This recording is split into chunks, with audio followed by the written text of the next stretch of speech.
Waalaikumsalam. Ya, tapi nanti saya bisa minta recordnya ya. Iya dokter. Oke. Ya, sorry tadi dari perjalanan, jadi baru sampai tadi pakai kok apa HP, jadi nggak nyaman nanti kalian.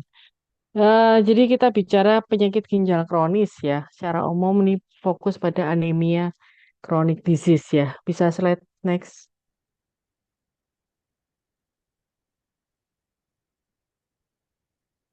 Hmm, jadi sebetulnya kalau kita bicara penyakit ginjal kronis di sini salah satunya masuk dengan anemia ginjal kronis. Jadi penyakit anemia karena anemia chronic disease. Jadi disebabkan karena proses inflamasi kronis yang akan mempengaruhi pasti apa kondisi besi, saturasi transferin. Dan kalau misalnya kamu tahu proses hemopoiesis itu pasti akan berhubungan. Jadi kalau pasien CKD itu fokus terjadinya anemia adalah satunya adalah defisiensi hormon eritropoietin. Secara di sini eritropoietin dikatakan apa? Sebagai apa? Fawas. Apa fawas? Tadi disebut nih eh salah satu peran dari eritropoietin adalah proses apa? Kematangan sel darah merah. Terus kenapa kok bisa defisiensi atau berkurang? Kenapa? Kalau eritropoietin pada pasien CKD. Izin karena produksi eritropoietin ada di ginjal dok. Kita Sehingga ini apabila aja diskusinya biar kalian nggak tegang. Kalian sambil eh apa namanya searching di situ pakai Google bisa kok. Kenapa sih? Jadi ujung-ujungnya kalau teman-teman tahu itu di apa namanya, terutama pasien-pasien cuci darah ya yang sudah jelas defisiensi hormon eritropoietin itu biasanya kita menggunakan mengobati dengan eritropoietin rekombinan atau eritropoietin stimulating agent yang disuntikkan tuh loh. Nah, kenapa? Karena memang itu sangat penting. Itu gimana, Dokter Fawas?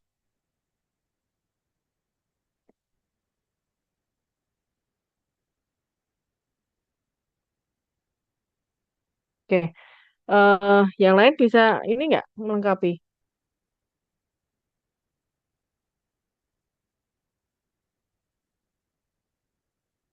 eritropoietin itu. Prinsipnya adalah kalau kita bicara anemia, itu juga sudah kurang dari 13 pada laki-laki, 12 pada wanita. Tetapi kalau udah CKD, semakin stadiumnya semakin naik, itu biasanya kejadian anemianya juga semakin sering. Dan rata-rata kalau sudah stage 4, stage 5 gitu ya dok, itu biasanya juga ini, apa namanya, jarang sekali eh, sampai di atas 11 gitu.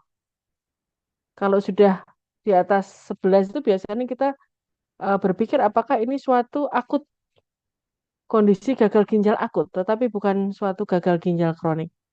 Tapi kalau penyakit ginjal kronis ya hubungannya juga eritropoietinnya akan berkurang. Ya kan, lah itu karena eritropoietinnya berkurang ya otomatis kematangan sel darah merahnya kurang. Jadi HB-nya tidak pernah sampai normal gitu. Ya, itu. Terus next slide.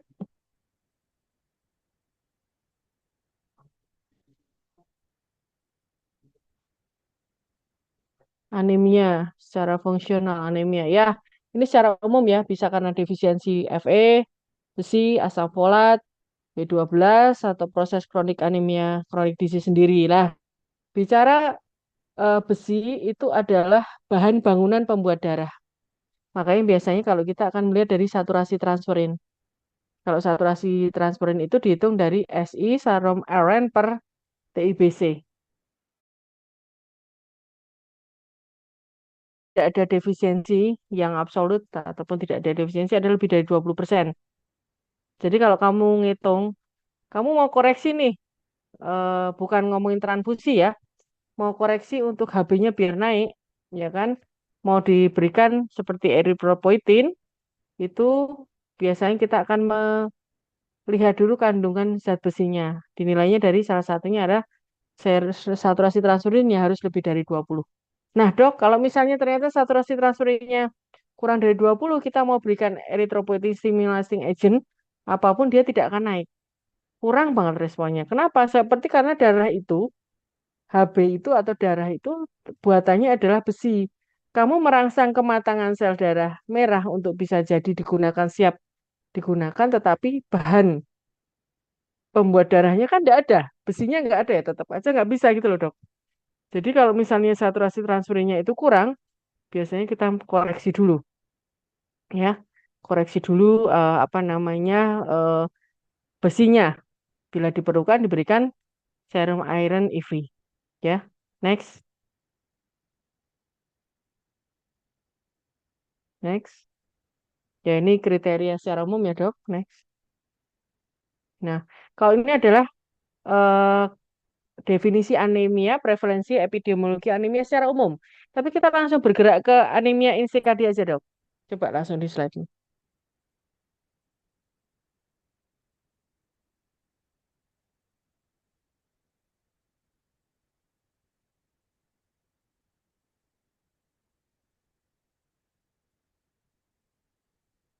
Hmm. Anemia pada penyakit ginjal kronis atau gagal ginjal ya. Eh, nih baca sendiri ya. Disebabkan hal ini dapat terjadi akibat penurunan reproduksi eritropoietin, epoginjal, yaitu apa? Tadi saya sebut hormon yang bertanggung jawab untuk menstimulasi produksi sel darah merah. Jadi dia itu hormon bekerja untuk menstimulasi, jadi merangsang untuk produksi dari sel darah merah itu sendiri. Penurunan eritropoietin berhubungan dengan penurunan regulasi yang diinduksi oleh hipoksia sel. Transkripsi yang mengatur gen eritropoietin bermasalah sehingga terjadi kelainan bentuk, kematangan yang tidak bagus, ya hemolisis dah. Intinya kalau hormon eritropoietinnya ini berkurang, maka dia terjadi anemia. Jadi pemegang kendali anemia pada PGK adalah hormon eritropoietin atau penurunan produksi eritropoietin. Tidak bicara lagi B12, tidak bicara lagi hemolitik, tidak bicara lagi yang faktor yang lain. Fokusnya ini. Ya, kemungkinan bisa faktor inflamasi kronis ya, jelas karena CKD, kondisi uremia menyebabkan suatu proses inflamasi yang kronis bisa menyebabkan. Tetapi patofisiologi utama adalah EPO. Next. Kita bicara DD, diferensial diagnosis kalau penyakit ginjal kronis ya akut kidney injury ya, gagal ginjal kronis dan gagal ginjal akut.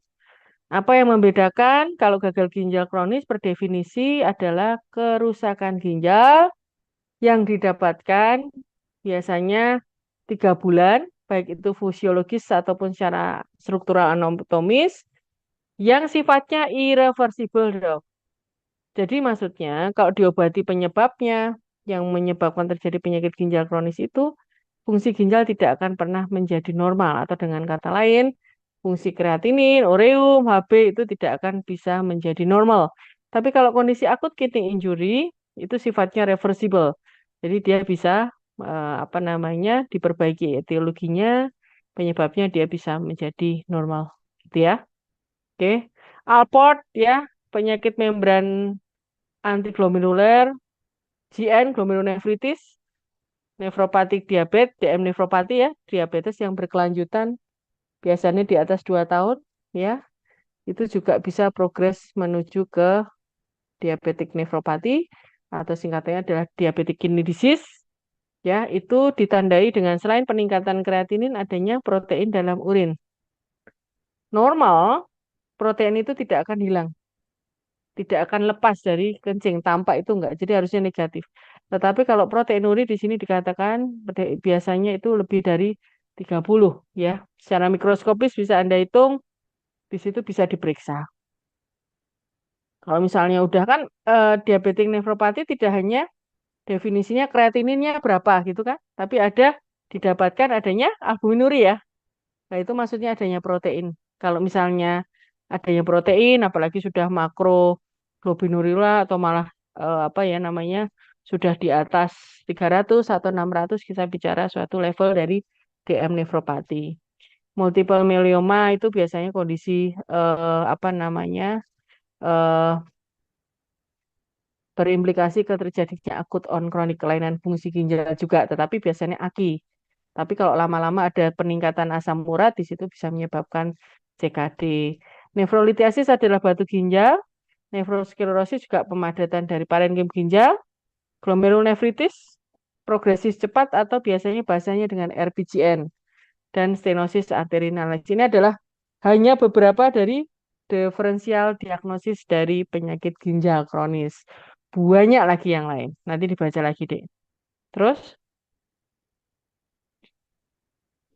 patofisiologi anemia dengan PGK, yaitu tadi eritropoietin, zat besi juga ya. Terus kemudian ada faktor-faktor inflamasi yang kronis, ini belum disebutkan kondisi uremia dan lain sebagainya, ini penting. Nah, kalau misalnya pada penyakit kronis biasanya terjadi malnutrisi. Kalau malnutrisi ya biasanya berhubungan dengan defisiensi faktor-faktor eh, selain eritropoietin tadi, B12, folik asid, malnutrisi, nah itu berpengaruh pada kualitas dari HB itu sendiri. Next, tandanya ya gejalanya lemes, ya. Kalau lemes kurang oksigen pasti konsentrasi nurun, ngantukan, ya, sesek, pusing, lemah. Ini sebetulnya secara umum adalah tanda penyakit kronis ya. Kalau penyakit kronis hampir semuanya seperti ini ya. Terus kalau sudah terjadi anemia, pemeriksaan fisik kita dapatkan anemis, ya, pucat. Kalau oksigenasinya sudah kurang dengan tanda ada anemia yang rendah, bisa jadi takikardi. Kompensasi yang lain juga biasanya juga gangguan jantung karena mungkin sudah hipertensi lama, terjadi pembengkakan jantung, terjadi takikardi gitu ya. Banyak ya. Dan gagal jantung pada kondisi anemia heart disease yang lama. Tapi sebetulnya adalah tidak mungkin hanya penyebabnya anemia. Namanya juga CKD kan berarti komplikasi di organ-organ lain ya. Nah, itu juga mengakibatkan beratnya dari fungsi jantung yang lama-lama juga akan menjadi gagal jantung. Oke, next. Tata laksana. Ya ini tadi diberikan eritropoietin ya, rekombinan, ada alfa, darbopoietin alfa ya, digunakan menangani pasien CKD. Jadi menaikkannya tidak hanya pemberian asam folat atau folik asid ya, Dok. Kalau memang sudah masuk itu defisiensi eritropoietin, kita berikan EPO rekombinan. Saya tidak usah nyebut merek di sini, Anda pasti sudah tahu teman-teman ya. Sesuai dengan rekomendasi Kadigo, kita itu menggunakan Kadigo untuk penata laksanaan pasien CKD yang belum menjalani dialisis. Jadi stadium 3, 4 kan belum menjalani HD ya. Kalau HB sudah di bawah 10, itu kita rekomendasikan tata laksana anemianya dengan menggunakan EPO. Ya. EPO bisa diberikan 50 sampai 100 unit per kilogram IV atau subkutan. Biasanya diberikan 1 sampai 2 kali per minggu. Tergantung ya dia, tapi biasanya kalau belum cuci itu kita berikan 1 kali per minggu ya, sesuai dosisnya cukup sih sambil kombinasi tamfolat dengan tambahin zat besi dan itu kita bisa memperbaiki kondisi anemianya ya. Tapi kalau sudah HD, kalau udah cuci darah rata-rata ya bisa ini eh kalau udah cuci darah bisa 2 sampai 3 kali per minggu karena udah ureumnya tinggi, ya kan? Anemianya tambah berat, nah itu bisa kita berikan seminggu 3 kali pada saat HD ataupun di luar HD. Tetapi ya ada syaratnya dok. Kalau eritropoietin itu sifatnya kan osmolaritasnya tinggi. Jadi kalau kita menyuntikkan itu tensi sebaiknya di bawah 170. Sistol, diastolnya di bawah 100. Teman-teman bisa bayangin nggak kalau misalnya ternyata darahnya pekat atau kental, dimasukkan itu bisa mempresipitasi apa? Sesek, tensinya tambah tinggi. Wah, itu. Jadi tidak kita anjurkan. Jadi tetap sebelum melakukan penyuntikan, kita lakukan tensi bawah 170 untuk sistol, diastolnya di bawah 100. Ya, oke, next. Tata laksana anemia. Tadi ini tadi dikatakan tuh, Kadigo merekomendasi saturasi transferin itu di atas 20%. Seperti tadi saya bilang, saturasi transferin dari mana dok? Lab itu, laborat itu kalau kamu centang mungkin ada lab yang sudah bisa langsung saturasi transferin. Tapi kalau enggak, biasanya SI atau TIBC. Jadi dua, SI, TIBC. Perhitungan saturasi transferin adalah SI per TIBC kan? Nah, kalau lebih dari 20 berarti kan tidak ada defisiensi nih.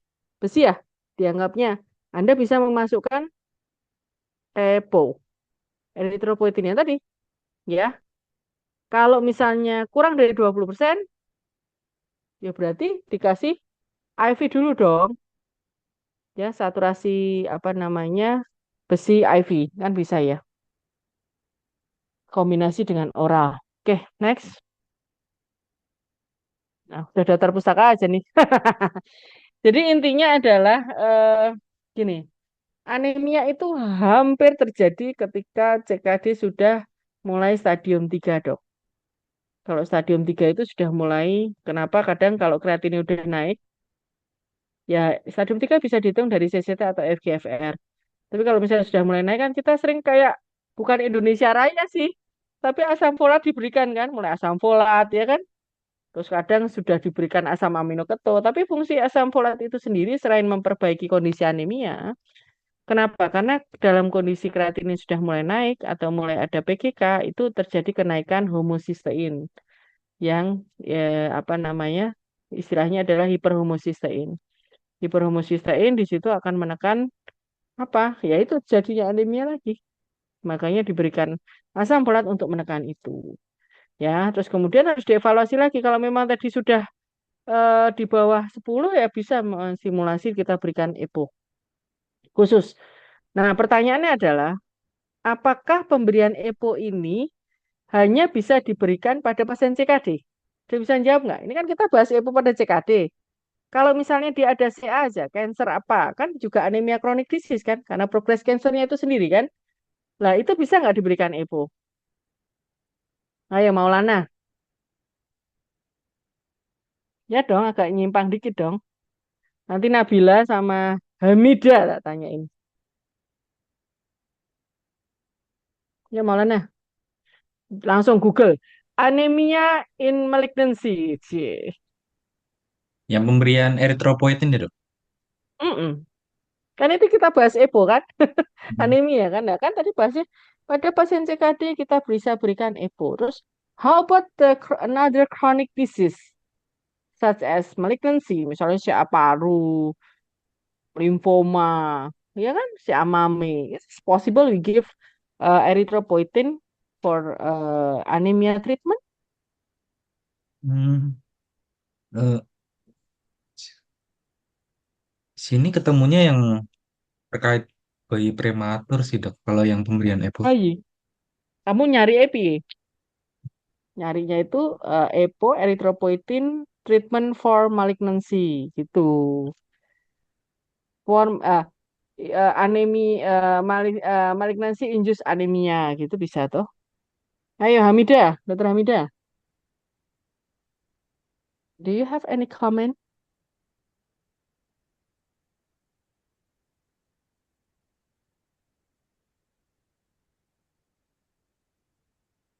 Uh, Kok malah dikasih bertapa ini? Ayo komen. Izin dokter, Yuk, yuk. Bentar lagi Nabila. Ayo. menemukan jurnal yang anemia pada Mm-mm. keganasan disebutkan dapat bisa pemberian RHU-EPO pada pasien anemia yang disebabkan kemoterapi, dok. Bisa kan? Oke, dokter. Bisa. Ya, oke. Dan biasanya karena dia sebetulnya tidak ada, kalau tidak ada masalah masalah eritropoietin ya, berarti kan seharusnya dia responnya lebih baik ya. Gitu loh, Dok. Ya, tetap katanya itu bisa mensimulasi zat besi juga. Jadi antioksidan juga. Sebetulnya konsepnya adalah sebetulnya tidak murni anti, tapi dia adalah mengatasi anemia dengan baik. Kalau HB ini baik kan penyembuhannya akan lebih baik. Gitu loh, Dok. Jadi jangan kamu terpacu EPO tuh oke only for anemia because of CKD gitu enggak. Tapi ada beberapa penyebab yang lain yang bisa kita pakai. Tapi tetap tujuannya apa? Kalau memang besinya harus cukup dulu. Kalau besinya kurang ya kamu perbaiki besinya dulu. Ya, gitu. Ada pertanyaan? Do you have any question? Tanya dong. Betul Bila belum dengar suaranya nih. Dok, izin Duh, bertanya, Dok. malah ketawa. Yo, siapa dia yang nanya? Maulana, gimana Ya, dok? Dok, izin, Dok. Saya izin Hmm, eh, lebih tepatnya konfirmasi sih, Dok, terkait yang staging yes. dari CKD, Dok. Nah, saya pernah baca-baca terkait pada pasien dengan CKD itu ketika sudah sampai ke HD itu stage-nya udah pasti 5. Sedangkan kan untuk HD itu sendiri kan ada indikasi yang A, I, U, E, O itu, Dok. Nah, jadi eh, pada staging 5 yang tadi yang karena HD itu nggak perlu melihat dari apanya itu apa namanya GFR-nya ya, Dok, atau salah, Dok? Saya bacanya. Ya, gini. Stadium CKD itu kan salah satunya ya. Itu kan dilihat dari kreatinin yang dihitung CCT ya, atau GFR. Ya nggak? Iya, Dok. Kurang dari 90, 60, 90, ya kan? Iya, Dok. 30, 60, kurang dari 15, 30, terus 15. kurang dari 15. Kalau Hmm. kita bicara dialisis, biasanya memang sudah masuk yang EGFR kurang dari 15, dok. Karena Hmm. harus stadium stage 5. Itu kalau kita bicara penyakit ginjal kronis. Lah, kapan stadium 5 ini harus dilakukan cuci darah ya? Kan Iya. tidak semua stadium 5 langsung masuk lo cuci darah, nggak mau. Pasien kadang ada yang kreatininnya misalnya 6 atau 5 atau 7. Pasien masih tenang-tenang, nggak ada masalah, dia merasa baik-baik saja, kamu main cuci aja kan juga nggak boleh. Jadi tetap aja biasanya kita singkat dengan IUEO itu loh. Asidosis Oh, metabolik, ya kan? Anuria, ya kan? Iya adalah apa? intoksikasi. Intoksikasi, AIU apa uremia ya, uremia Ya. dengan segala gejalanya ya, termasuk uremia yang tinggi, IUE, uremia itu termasuk adanya perdarahan ya dok. Karena misalnya ureum tinggi biapa ya di atas 100 ya, terus ada suatu gejala perdarahan itu disebabkan karena trombopati. Jadi trombopati uremia, gangguan fungsi trombosit karena uremia. Sehingga kalau fungsi trombosit terganggu apa? Perdarahan. Jadi kuncinya itu bukan nambah trombosit, jumlah trombositnya normal, Dok. Tetapi fungsinya berkurang. Sehingga kalau mulai ada perdarahan masuk di CKD stage 5, baik itu hematemesis atau melena atau bahkan perdarahan mimis, itu adalah suatu gejala uremia yang harus segera dilakukan dialisis. Ya, AIU, UU itu uremia juga tidak harus pasien nggak sadar juga, nggak harus uremia, koma uremia, uremium atau ensefalopati uremia, tapi dia mulai cegukan, mulai gangguan tidur, mulai nggak mau makan, ya kan, muntah-muntah terus. Gejala uremia tolong dipelajari lagi ya. Itu Ya. juga indikasi kita lakukan HD. Itu ada elektrolit, biasanya adalah kalium, hiperkalemia, ya, yang tidak terkoreksi, ya. Oh, adalah overload. Overload ya tahu ya. Overload edem paru, tetapi biasanya sudah diberikan diuretik, tidak memberikan respon, dia sudah masuk grade 5, udah ada edem paru, salah satu indikasinya. Itu dok. Jadi kembali lagi, kalau cek penyakit ginjal kronis ya tetap hitungannya EGFR itu 5 masuk HD. Tapi ada beberapa kasus yang akut kidney injury atau AKI, ya kan? Namanya juga akut. Itu biasanya akut kidney injury. Jadi istilahnya adalah suatu kondisi yang tiba-tiba gitu loh, akut merusak dari ginjalnya itu, tetapi kalau diobati penyebabnya, dia akan fungsi ginjalnya akan membaik dengan sempurna. Tetapi ada nggak AKI ini harus di HD? Ada dok. Pada pasien sepsis berat, infeksi berat, ya itu kamu baca kriteria AKI rival, tapi AKI yang AKIN 3 atau AKIN yang failure. Itu di mana kreatininnya sudah meningkat 2,5 kali ya. Terus kemudian disertai dengan penurunan urin. Penurunan urin bisa anuria ya, atau kondisi ya memang mulai-mulai awal oliguria. Jadi sebetulnya karena kenapa kok gangguan ginjalnya, karena sepsis berat itu mempengaruhi renalnya, sehingga ada istilah namanya akin 3 di mana kreatinin ini naik dari kreatinin awal ya. Misalnya Hmm. awalnya 1 dok normal, tapi kok tiba-tiba sepsis berat, pneumonia berat, dia tiba-tiba jadi 5, uriumnya jadi 200, terus nggak keluar kencing. Nah, itu kita bisa bantu dengan Salah satunya adalah menggunakan cuci darah untuk membuang sitokin inflamasi atau bakteri atau faktor-faktor yang menyebabkan sepsis dan ureumnya harus kita kontrol dan biasanya urin nggak keluar, kita bantu, kita mengeluarkan urinnya, iya kan? Nah, nggak keluar kan berarti kan dia racunnya di dalam tubuh, jadi kita bantu mengeluarkan racun. Tetapi penyebabnya apa? Nah, kalau infeksi sepsis, atasi dulu sepsisnya, infeksi diatasi toh. Kalau diatasi dia membaik, kreatininnya akan membaik, urinnya akan membaik dengan sendirinya. Pada akhirnya awalnya HD, setelah pulang karena sepsisnya baik, urin kreatinnya normal, kita tidak melakukan HD lagi. Itu namanya adalah indikasi HD pada kondisi akut kidney injury adalah AKIN 3, baca ya, kriteria AKIN 3 atau AKIN failure. Kreatinin naik disertai dengan urin yang berkurang. Gitu dong. Hmm. Paham nggak, Maulana? Iya dokter. Apa bingung? Kalau mau paham masuk internet. Semua nih, Mazwar, Hamida, Nabila, Maulana, masuk internet. Nanti akan lebih paham lagi. Indah kok ilmu penyakit dalam tuh Cila. Beneran. Oke.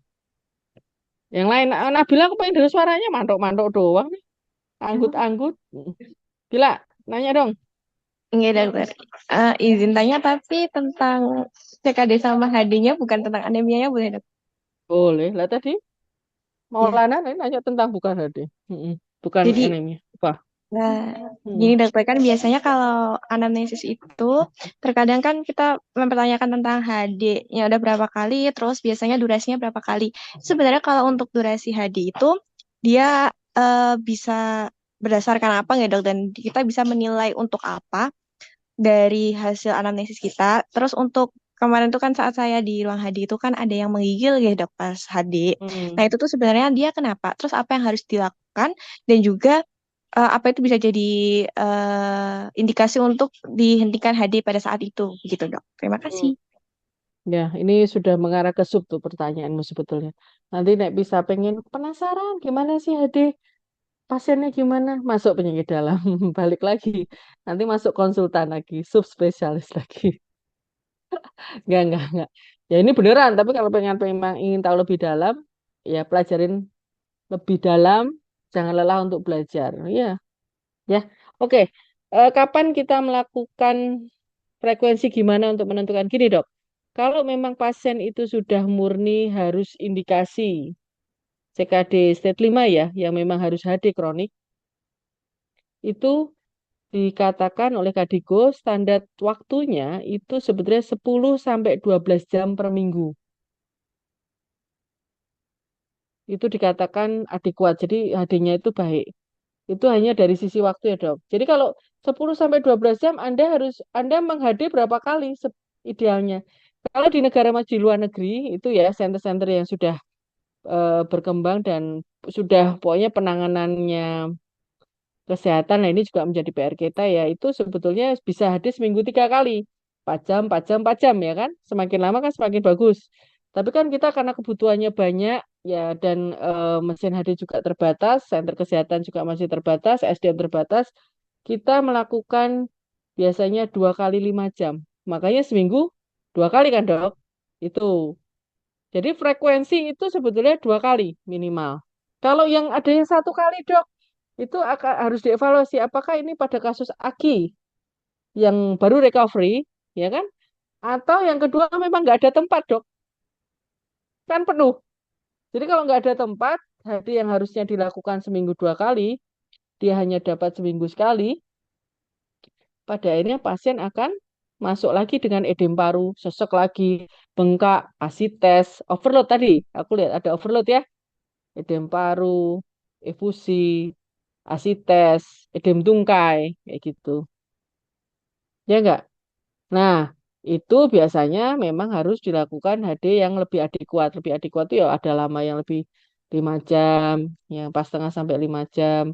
Terus HB-nya harus baik, kekuatannya, penarikannya harus baik, cairannya juga tidak boleh terlalu banyak minum pasiennya. Gitu disesuaikan dengan kenaikan berat badan antar HD itu udah spesialistik sih dok. Nanti bisa dipelajari lagi. Tapi cukup tahu bahwa HD itu seminggu 2 kali dengan waktu tadi. Terus kemudian menggigil. Kamu tahu setelah menggigil biasanya apa, Nabila? Setelah menggigil pasien itu biasanya apa? Pasien itu biasanya demam, Dok. Jadi proses menggigil itu disertai dengan respon ini kan.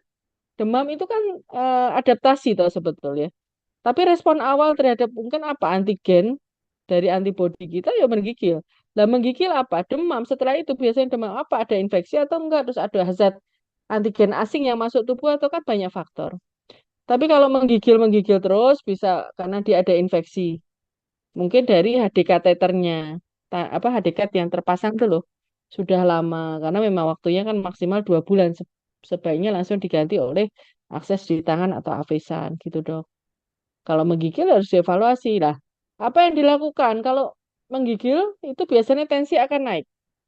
Terus kemudian bisa tensinya naik, terus kemudian suhunya ya bisa hipotermi atau kadang HD itu menjadi tidak nyaman. Ya biasanya kita berikan ekstra, mungkin paracetamol ya kan, karena ini potensi akan demam atau Dexa ya kan, tahu kan Dexa injeksi atau kadang diberikan Diven kalau misalnya dua obat tadi tidak mempan.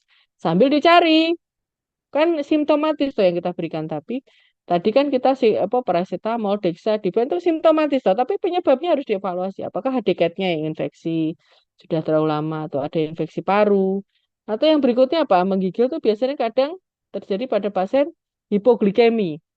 Pada proses HD itu mengambil 20 sampai 30 gram dok per desiliter pada 2 jam awal. Jadi kalau nggak makan, nggak bisa makan, pasien bisa jatuh ke arah drop gulanya menyebabkan bisa menggigil atau keringat dingin dan tensinya pasti akan turun. Jadi harus dievaluasi dok. Apa yang kita lakukan ya tadi pengobatan sementara. Apakah harus disentikan? Enggak. Eman dok. Ya kita stop dulu, istirahatkan dulu. Sambil masuk obat bisa 10 sampai 15 menit. Gitu dokter Nabi. Ya. Oke, clear ya. Yo.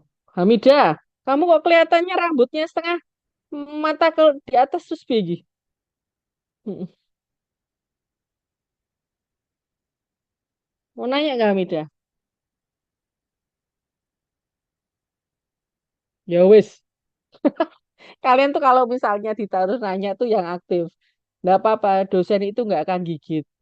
Paling ya tidak ada pertanyaan tuh yang nggak bisa dijawab. Sebetulnya harus bisa kita jawab dan diskus bareng-bareng gitu loh ya.